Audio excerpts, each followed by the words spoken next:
If you don't have anything to hide, why are you so nervous, sweetheart? Marshall Grayson's words cut through the stale air of the polling station like a whip. 20 pairs of eyes turned toward me. Some curious, some suspicious. All of them waiting. He stood there, a living monument to arrogance, draped in $1,000 suit and a red tie so bright it practically shouted across the room. His smile wasn't friendly. It was a dare. I tightened my grip on my purse, feeling the cracked leather dig into my palms. I could hear my heartbeat in my ears, feel the heat climbing up my neck. My sneakers squeaked faintly against the linoleum floor as I shifted my weight, trying to anchor myself. "Cheater," he said again, louder, with the smooth certainty of a man who had never faced real consequences. "Criminal." The words slid off his tongue easily, sweetened with false concern. He might as well have been reading a weather report. To him, I wasn't a person. I was a threat to be neutralized, a nuisance to be shamed, all because I dared to question why voters who looked like me, brown-skinned, tired, working class, were being accidentally turned away. I had watched it happen all morning. A grandmother clutching her ID like a lifeline, told she wasn't properly registered. A young man in his Sunday best turned back because something was wrong with his address. The poll watchers smiled as they did it. Always polite. Always concerned. I knew exactly what this was. Voter suppression dressed up in civility. When I tried to speak up, Marshall Grayson descended like a hawk spotting a rabbit. He wanted to make an example out of me. I wanted to scream. To throw something. To demand justice in a voice that shook the walls. Instead, I smiled, tight. Plastic. A mask welded to my face, because anger makes you stupid. And stupidity was a luxury I couldn't afford. "Is there a problem here?" asked one of the official election workers, her voice little more than a whisper. She was a thin woman with graying hair and eyes that looked anywhere but directly at me. "Not at all," I said brightly, teeth aching from the force of my smile. "I'm just grateful for Mr. Grayson's unwavering commitment to democracy." A few people chuckled nervously. The tension in the room didn't lift. It just shifted, heavier now, as if everyone understood exactly what had just happened and chose to look away. I took my ballot with hands that barely stopped trembling. I marked my choices carefully, mechanically. Each box filled in with a stubbornness that felt almost holy. Then I left. Outside, the November air hit me like a slap. I stumbled into my battered Toyota, slamming the door harder than necessary. For a moment, I just sat there, gripping the steering wheel as though it might float away if I let go. One tear slid down my cheek. Then another. I wiped them away fiercely. "Get it together," I muttered. "Not here. Not now." I wasn't just crying for myself. I thought of the girl who stood behind me in line, eyes wide and scared, who probably wouldn't even try to vote when her time came. I thought of my father. A man who worked his fingers raw every day of his life and wore a pressed shirt to every election like it was Sunday service. He used to tell me, "Voting is a punch they can't block, Mija." Today, Marshall Grayson blocked it with a smile, and I let him do, or so he thought. I wasn't powerful. I wasn't rich. My maxed-out credit card and 3 months of back rent testified to that fact daily, but I had something better. Patience. Memory. Rage cold enough to sharpen steel. Starting the engine, I winced as the car coughed and sputtered. The heater barely worked. The radio kicked on to a country song about small towns and simpler times. I slapped it off without listening. The drive home took me past one of Grayson's billboards, his face larger than life, smiling down in an advertisement dripping with false patriotism. "Protecting your voice," it proclaimed in bold, reassuring letters.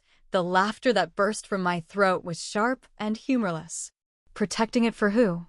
I said aloud to no one. He thought today was a victory. He thought humiliation would break me. Poor Marshall. He didn't realize he'd just given me a reason to fight. That night, sitting cross-legged on my stained sofa with a half-empty bag of chips beside me, I opened my old, sluggish laptop. The screen flickered, struggling to stay alive, but eventually the desktop loaded. I searched his name first. Marshall Grayson. founder of the American Integrity Project, champion of election fairness. Every article praised him. Every interview showed him surrounded by flags and smiling supporters, but I knew better. I'd seen the rod underneath the polish, and I knew where I could start. I made a list, not of his crimes, that would come later. First, I listed his habits, his hangouts, his inner circle. Names and faces and patterns. I'd seen it happen before, back home. When you're poor, you learn to survive by paying attention. Watching who shakes whose hand a little too long, who smiles too hard, who looks over their shoulder when they think no one's watching. Marshall thought he was invincible, untouchable.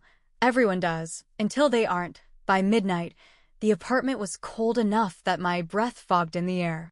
I didn't notice. I was too busy writing, planning, dreaming. Not of violence. Not of fire and fists. And oh, the revenge I dreamed of was quieter. Smarter. I didn't want to destroy Marshall Grayson's body. I wanted to destroy his reputation, his empire, the mask he wore so well, and I was willing to wait. The next morning, I woke up sore and hungry, my back protesting the hours I'd spent hunched over the coffee table. The city outside my window was gray and wet, a drizzle turning the streets into shiny black rivers. I dressed carefully. Pastel sweater, khakis, flats. Harmless. Forgettable. The uniform of someone who would never, ever be a threat. I packed a dozen chocolate chip cookies into a Tupperware container and practiced my smile in the mirror. Sweet. Slightly shy. Someone who says sir without thinking. Then I drove across town to the American Integrity Project headquarters, and I signed up to volunteer. Let the game begin. The headquarters for the American Integrity Project looked exactly like I imagined it would. All glass walls and shiny floors, the kind of place where ambition polished every surface until it gleamed. A giant eagle logo hung behind the front desk, wings spread wide in a patriotic embrace. I walked in holding my Tupperware container of cookies like a peace offering. The receptionist, a blonde woman with perfect teeth, glanced at it, then at me. Her smile was automatic, professional. Hi there. How can I help you? I'm here to volunteer, I said, pitching my voice high and friendly. Her smile brightened by a fraction. Another eager helper for the cause. Wonderful. Let me just get you some forms. While she printed paperwork, I glanced around. Flags everywhere. Red, white, and blue banners. Framed photos of Marshall Grayson shaking hands with important-looking people. An entire wall dedicated to patriots who had protected democracy, all of them smiling, all of them white. I smiled too. Practiced. Hollow. The forms were simple. Name, address, phone number, a few checkboxes about availability. I filled them out quickly, making sure my handwriting was neat but unmemorable. We have an orientation session starting in 15 minutes, she said. You're just in time. Perfect. They herded a group of us into a conference room decorated with more flags and more smiling photos. Marshall himself wasn't there, but a young man with slicked-back hair and an energetic voice led the presentation. We're here to ensure that every legal vote counts, he said, pacing like a motivational speaker. Election integrity is under attack. Our work protects the heart of our democracy. Everyone around me nodded solemnly. I nodded too, biting the inside of my cheek to keep from laughing. The training was simple: how to observe, how to document suspicious behavior, how to engage respectfully when concerns arose. There were buzzwords about security and protection, but we all knew what it meant. Watch certain voters harder than others. When it ended, I lingered, smiling shyly until one of the supervisors approached me. First time volunteering? He asked. Yes, sir, I said, adding a little breathlessness to my voice. I'm just so excited to help. He grinned. We need more patriots like you. It was almost too easy. They assigned me clerical work at first. Filing, data entry, making coffee. I wore soft colors and baked cookies every week. I laughed at jokes I hated. I learned to nod at things that made my skin crawl. Every night, I went home feeling like I'd scrubbed my soul raw. I'd lie awake staring at the ceiling, the glow of the streetlights casting long shadows across the walls. I thought about the girl who'd been scared out of voting. I thought about my father's words. A punch they can't block, Mija. I thought about how I hadn't thrown that punch when I should have, but I was winding up now, every casual conversation at the office. Every careless joke about keeping the wrong people from voting. Every misfiled document and open email server, I soaked it all in. They never suspected me. Why would they? I was invisible. The harmless helper. The sweet girl who brought snacks. Weeks passed. Thanksgiving came and went. I told my family I was working a lot. They didn't ask questions. They were used to me disappearing into jobs. I made myself useful to the right people. Learned which staffers liked to gossip when they drank too much coffee. Learned which computers were left unlocked after lunch, and slowly, carefully, I started to collect. I bought a cheap voice recorder shaped like a USB drive. I hid it in my purse. I memorized which files to photograph with my phone when no one was looking. I created an encrypted drive at home, password protected and backed up 3 different ways. AT first, it was small things. Emails hinting at strategy meetings that weren't supposed to happen. Lists of voters flagged for special attention. But the deeper I dug, the worse it got. There were payments to officials. Memos about streamlining registration challenges. Instructions on accidental polling place closures. They weren't just bending the rules. They were setting them on fire, and no one was stopping them. Some nights, after a particularly bad discovery, I'd sit on my sofa shaking. Not from fear, though there was plenty of that, but from the sheer weight of what I knew. They were stealing voices, stealing futures, and they thought it was a joke. One Friday afternoon, Marshall himself visited the office. The whole building buzzed with excitement. Staffers straightened ties and fluffed hair.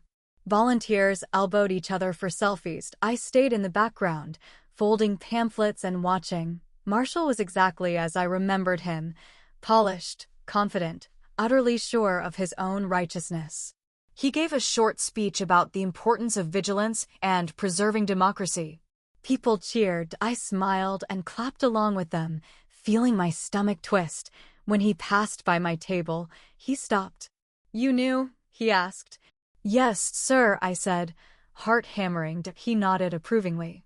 Good to see young patriots getting involved. Then he moved on, shaking hands and basking in adoration. He didn't recognize me. I wasn't surprised.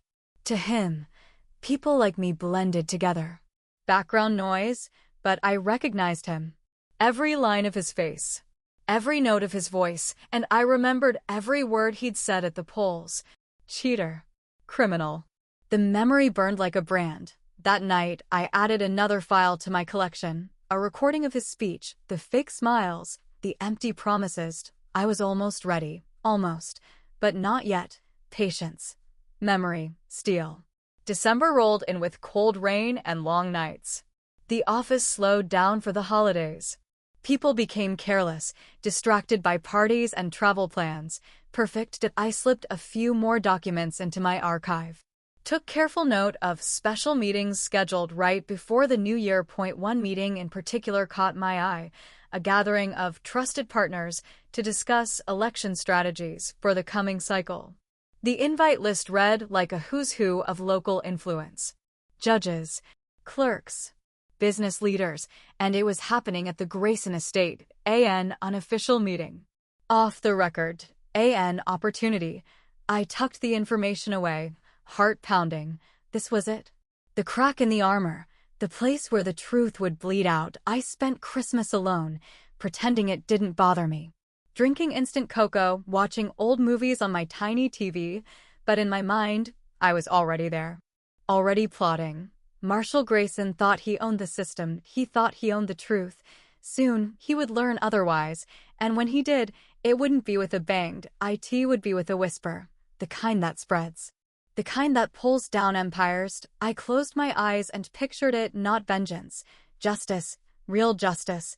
Coming soon. I just had to hold on a little longer. It started quietly. Like all good storms do, the Grayson Estate was a sprawling monument to excess. perched on a hilltop that looked down on the town like a king surveying his domain. Wrought iron gates, manicured lawns, security cameras tucked into the eaves like metal birds. The night of the private meeting, the house glowed like a lighthouse, all warm golden windows and polished stone.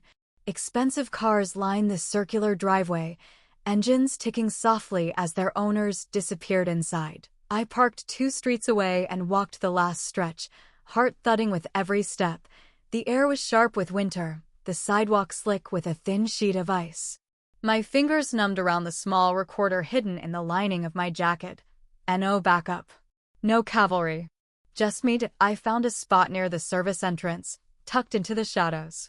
From there, I could hear faint strains of music, laughter, the clink of glasses. I could almost see them, the judges, the clerks, the business owners, smiling, toasting to a future they thought was theirs to carve up. I pulled out my phone, checking the time. Almost showtime. The catering van pulled up, just like the schedule I'd found in the office said it would. I slipped in behind a group of servers unloading trays of food. Head down. Hands busied. No one questioned me. Inside, the house smelled like roasted meat and expensive perfume. I kept moving, staying close to walls, blending into the rhythm of workers doing their jobs. The main meeting was in the great room, past marble pillars and under a chandelier bigger than my entire living room. I caught snippets of conversation as I passed. We need more secure locations next time. Already working on it. The media won't know what hit them. Every word stoked the fire in my chest. I found a spot near the entrance to the great room, half hidden behind a massive potted plant. I pressed the recorder between my palms, feeling its small weight. The meeting started. Marshall took center stage, smiling like a man who believed the world was his. We made incredible progress this year, he said, voice smooth and rich. But 2026 will be even bigger. Applause. He launched into a speech filled with coded language. Election security. Ballot protection. Voter verification. It all sounded so noble, so necessary, but the plans were clear beneath the words: expanding registration challenges in neighborhoods like mine, deploying more observers to certain districts, coordinating with officials to address discrepancies. Before ballots could even be counted, the crowd drank it in. I recorded every word, every smile, every handshake. Hours passed. My back ached. My toes went numb, but I didn't move, not until the meeting broke up and people started drifting toward the dining room, hungry for steak and champagne. I slipped out the way I came, heart hammering so hard it was a miracle I didn't leave a trail behind me. Back in my car, I peeled off my gloves with shaking hands. I checked the recorder. Still running. Still capturing. I allowed myself one breathless, shaking laugh. Step 1. Complete. The next days were a blur of sorting, labeling, copying. Every file. Every recording. The information was explosive, not just unethical. Illegal. Coordinated voter suppression. Bribes. Election tampering. A dozen different crimes, each one enough to end a career. Taken together, it could bring down the entire operation. I was careful. I made backups. Stored copies in cloud drives under fake names. Printed hard copies and hid them in a locker at the bus station across town. Paranoia kept me alive. By New Year's Eve, I had a plan. Leak the evidence to multiple outlets at once. Bury them in proof before they could spin it. Make it impossible to ignore. I drafted anonymous emails, attached files, wrote cover letters. Each click felt like lighting a fuse. I didn't celebrate the new year. I didn't drink champagne or make resolutions. I sat alone on my sofa, watching the clock tick toward midnight, feeling the weight of what I was about to do settle deep into my bones. This wasn't just about me anymore. It was about every voice they tried to silence, every dream they tried to snuff out. It was about justice, and justice doesn't wait for permission. When the clock struck midnight, fireworks bloomed over the city. I hit send. Emails flew into the void, carrying the truth with them. There was no taking it back. The next morning, the first headline broke. Whistleblower alleges massive voter suppression effort led by American Integrity Project. By noon, it was everywhere. Social media, Cable news. Radio talk shows. Marshall's face, once a symbol of patriotic righteousness, was plastered across every screen with words like fraud and corruption hanging heavy beside it. I watched it unfold from my tiny apartment, wrapped in a blanket, sipping black coffee with trembling hands. I should have felt triumphant. I should have felt victorious, but all I felt was emptied, as if some part of me had cracked wide open and spilled out, leaving only silence behind. Grayson held a press conference that evening. He denied everything, of course. Blamed political attacks. Swore the accusations were baseless lies. But the evidence was too strong, too detailed, too damning. The investigation started immediately. Lawsuits followed. Indictments loomed. Marshall's empire began to crumble, and me, I stayed hidden, anonymous, invisible, just like I had been when he humiliated me at the polls. Only now, I held the power, not him. For the first time in a long time, I felt the scales tip back toward balance, and though it cost me more than I could say, though it hollowed me out in ways I was still trying to understand, it was worth it. Every second. Every sacrifice. I closed my laptop, leaned back against the couch, and let the silence settle around me. Outside, the city kept buzzing, alive with the noise of change. Inside, I allowed myself a small, tired smile. The battle wasn't over, not by a long shot, but tonight at least. Justice had taken the first step, and I'd helped push it forward. One whisper at a time. Morning broke with a heavy, metallic sky. Clouds hung low and thick, pressing down on the city like a hand smothering a flame. The tension in the air was electric, buzzing against my skin. I didn't sleep much the night before. I couldn't. Too many thoughts rattled through my mind, each one sharper and heavier than the last. I sat on the edge of my bed, fully dressed, the same clothes I'd worn yesterday. I stared at my phone, the screen dark and lifeless. Any minute now. The gala was tonight. Grayson's $10 million celebration of election integrity. I almost laughed thinking about it. The irony's so thick you could choke on it. I wasn't invited, of course. But I didn't need to be. My work was already inside, waiting to detonate. I spent the day pacing, checking my email, scrolling news alerts, watching as whispers turned into shouts, journalists connecting dots, officials issuing statements, investigators announcing subpoenas. Marshall Grayson was still pretending it didn't matter, still smiling on camera, still calling it all partisan noise. But you could see it, the cracks in his voice, the stiff way he held his shoulders. He knew, he just didn't know how bad it was going to get. BY sunset. The city glittered in 1,000 points of cold light. I pulled on my jacket, grabbed my keys, and headed out. I wasn't going to the gala. I was going to the parking garage across the street.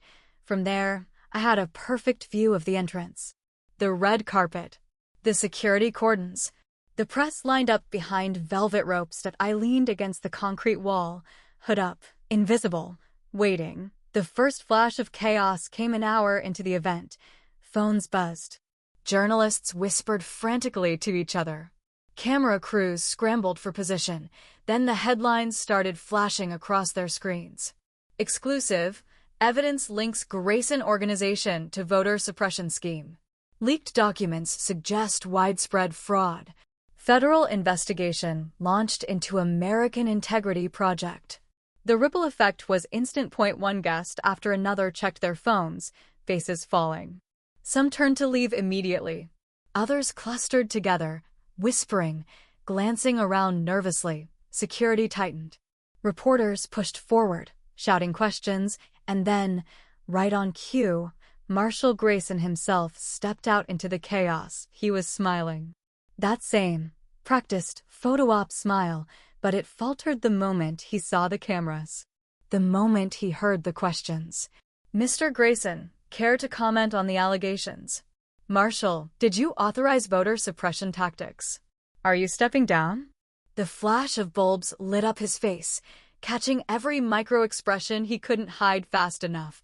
For a heartbeat, he looked right past the cameras, right past the crowds, right at me. He didn't know it was me, of course, but something in his eyes told me he felt it, that somewhere, Someone he had stepped on had finally stood up. He tried to speak. Cleared his throat. Tried again, and no words came, just the roar of reporters. The click of cameras. The buzz of incoming headlines. I watched him crumble, piece by piece. It was not a fast collapse. Not a single explosion. It was 1,000 tiny fractures, spreading faster than he could patch them. His aides hustled him back inside. The doors slammed shut, but it was too late. The story was out. The evidence was public. The machine he had built so carefully, so ruthlessly, was grinding to a halt before the whole world. And there was nothing he could do to stop it. I stayed in the garage until the last of the guests had scattered. Until the news vans packed up. Until the reporters moved on to the next big moment.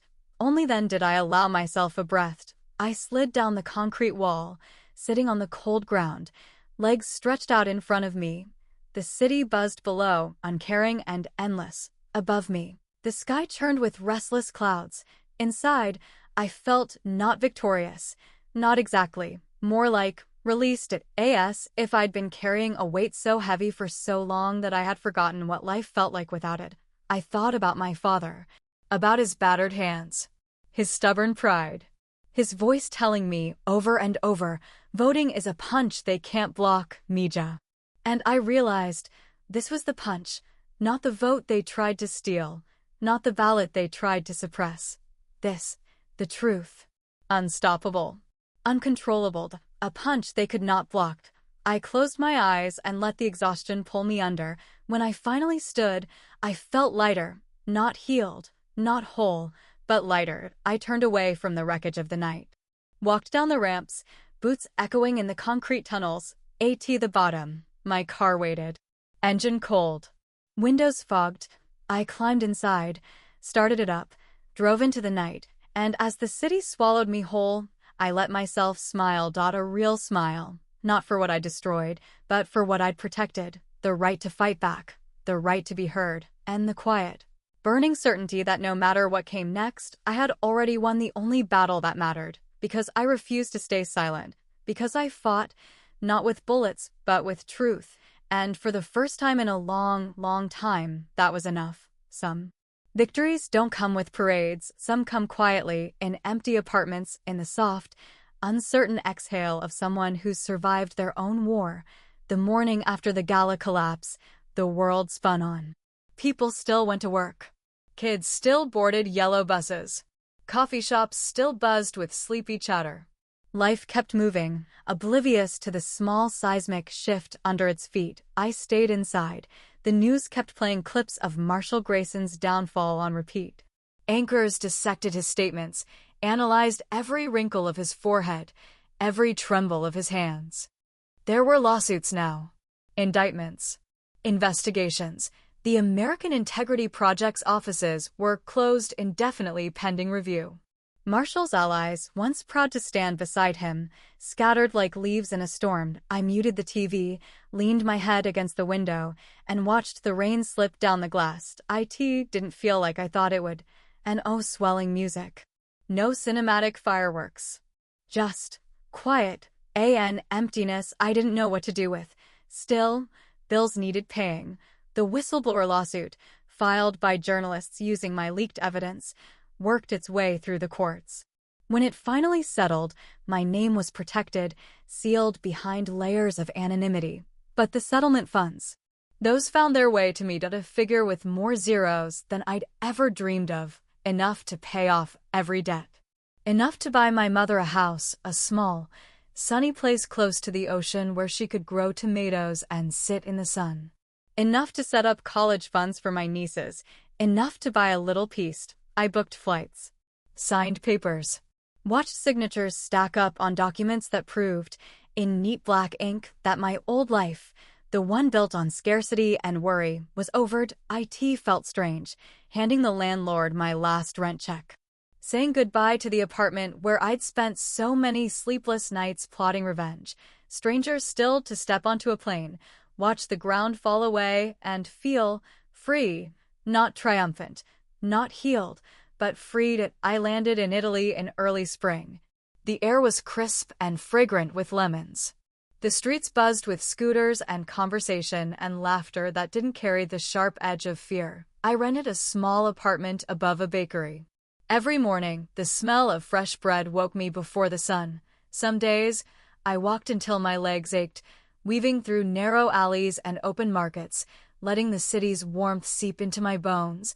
Other days, I sat in the tiny balcony chair, sipping wine and watching the world drift by. Nobody knew me here. Nobody cared about voter fraud or political scandals here. I was just another stranger with a book in her lap and the sun on her face. It was a kind of anonymity I hadn't known I craved, and yet, some nights, when the city fell quiet, when the wine dulled the sharpest edges of memory but couldn't erase them completely, I found myself thinking about Marshall. I wondered if he knew, if he ever pieced it together, if he suspected that the woman he humiliated had been the architect of his ruin. I wondered if it mattered. In the end, justice didn't need a face. It only needed truth. I remembered the look in his eyes that night, that flicker of recognition of something slipping beyond his grasp. Maybe that was enough. Maybe it wasn't. I sipped my wine, staring out at the dark velvet sky stitched with stars, and let the questions float away, because the truth was, I didn't need his regret. I didn't need his apology. I didn't need his destruction to validate my own survival. I had one, not because I ruined him, but because I refused to let him ruin me. The battle had been brutal, ugly, lonely, but it carved out a space inside me I didn't know I had, a place where pride could live without apology, a place where my father's words echoed, softer now, but still strong. A punch they can't block, Mija. I had thrown it, and it landed. Now, sitting half a world away from where it all began, I realized something else. You don't always heal the way you think you will. You don't wake up one day suddenly whole. Healing is quieter, slower. A choice you make every day. To stay soft when it would be easier to harden. To stay open when closing yourself off would feel safer. To build, even when destruction once tasted so sweet. I tipped my glass toward the sky. A silent toast. To the ones still fighting. To the ones still standing. To the ones who refuse to be silent. The streetlights flickered on below. The city buzzed with life, unconcerned with old ghosts and quiet victories. I smiled, real and easy, and for the first time in a long, long time, I didn't feel like I was running. I felt like I was home, not in a place, but in myself, and that was enough.